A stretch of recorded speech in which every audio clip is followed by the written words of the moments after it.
Shalom sahabat pendidikan Kristen, berjumpa kembali dengan channel YouTube ini yang membahas tentang filsafat pendidikan Kristen, praktek pelaksanaannya dalam kehidupan sehari-hari. Pada kesempatan kali ini saya ingin berbagi tentang bagaimana cara memotivasi anak ketika menghadapi hal-hal sulit dalam kehidupannya. Nah, ada beberapa tips yang ingin saya bagikan pada kesempatan kali ini. Sahabat pendidikan Kristen, adalah sebuah tantangan untuk memotivasi anak melakukan hal-hal yang sulit, seperti tugas sekolah ataupun tugas lainnya. Terlalu sering memotivasinya memerlukan perjuangan.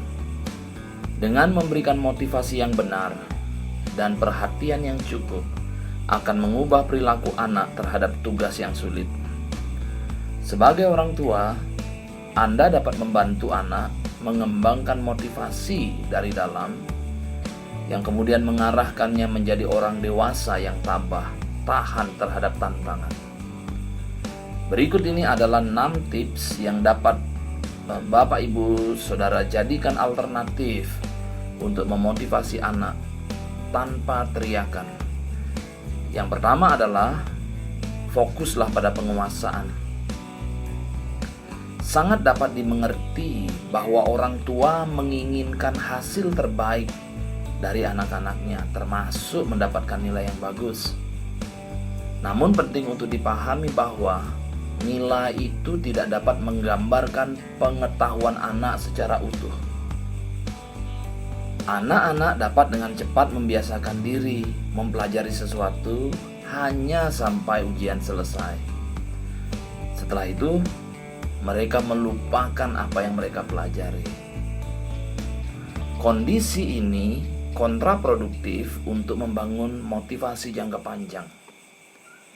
Sebagai orang tua, Anda seharusnya fokus pada penguasaan dan pembelajaran, bukan pada nilai atau skor. Ajarkan kepada anak-anak bagaimana cara belajar yang baik, bagaimana cara menggunakan fasilitas secara bijaksana, bagaimana menemukan sumber-sumber belajar yang baik, bukan menghafal materi. Ketika anak pulang dari sekolah, tanyakan hal-hal yang menarik yang mereka telah pelajari di sekolah. Hindari menanyakan skor atau nilai yang mereka dapatkan dari tes.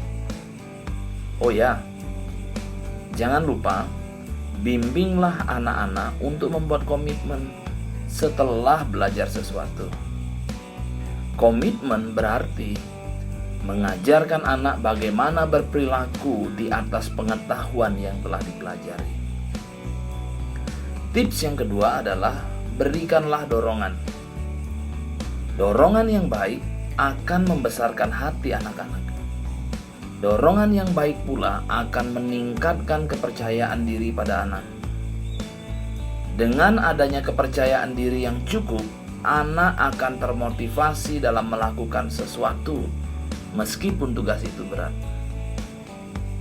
Dengan berfokus pada dorongan, anak Anda mengembangkan inisiatif dalam tugas yang perlu dilakukannya.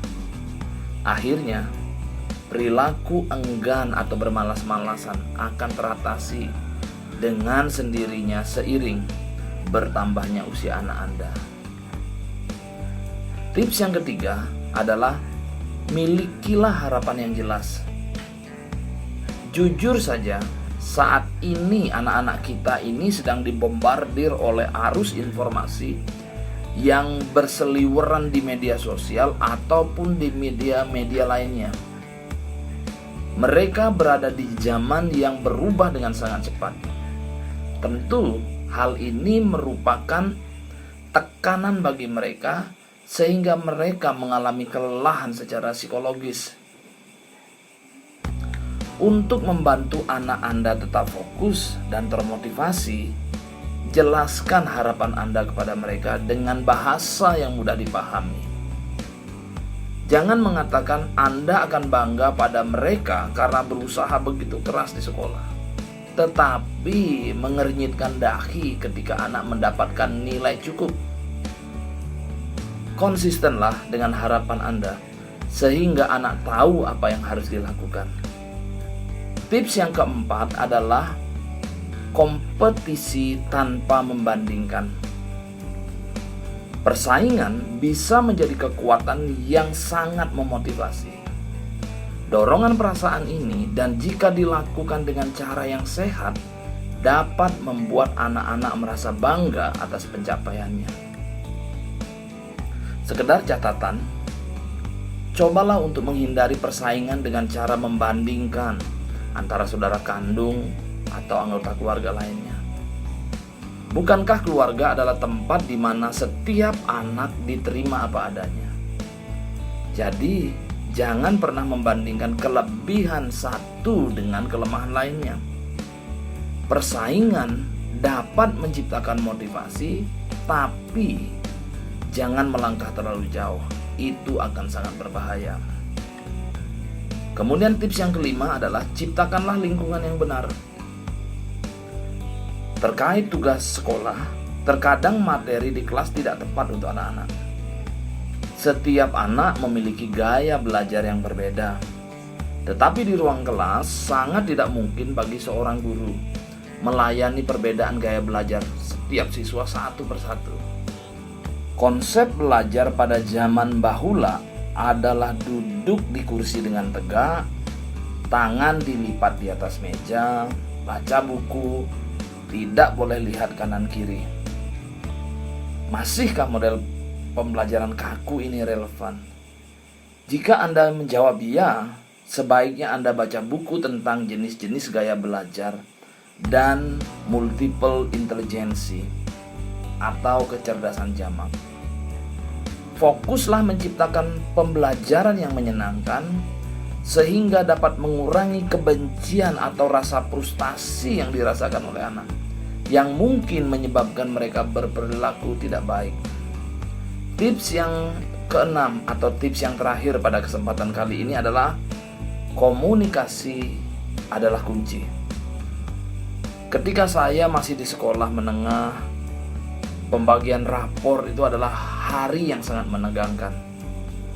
Saya ingat teman sekelas membagikan penghapus untuk memalsukan nilai dan menghindari hukuman dari orang tua karena mendapatkan nilai kurang.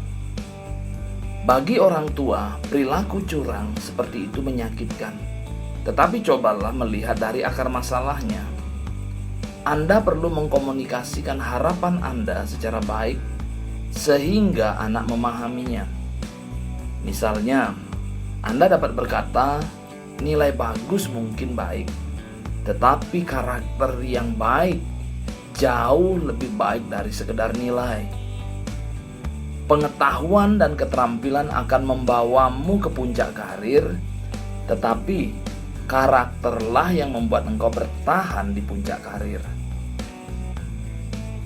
Ketika anak Anda merasa aman datang kepada Anda dan menyampaikan bahwa beberapa nilainya ada di bawah standar, maka sadarilah bahwa ketika masalah itu datang, itu adalah momentum mengajar yang baik. Jangan pukul anak Anda. Sekali Anda memukul, maka dia akan menyembunyikan nilai-nilai buruk yang didapatkannya. Dan Anda akan kehilangan momentum untuk mewariskan nilai-nilai kehidupan. Perhatikanlah baik-baik, orang yang jarang menemui kegagalan, pastilah mereka orang yang rapuh. Sebaliknya, orang yang terbiasa menghadapi kegagalan adalah orang-orang yang tangguh. Ajarkanlah kepada anak Anda, ketika terjatuh, jangan lupa segera bangkit. Dengan melakukan komunikasi yang baik, anak Anda akan bertumbuh dan terus bertumbuh seperti pohon yang tumbuh di tepi aliran air. Sahabat pendidikan Kristen, demikian uraian yang dapat saya sampaikan, kiranya dapat memberkati kita semua. Tuhan Yesus memberkati.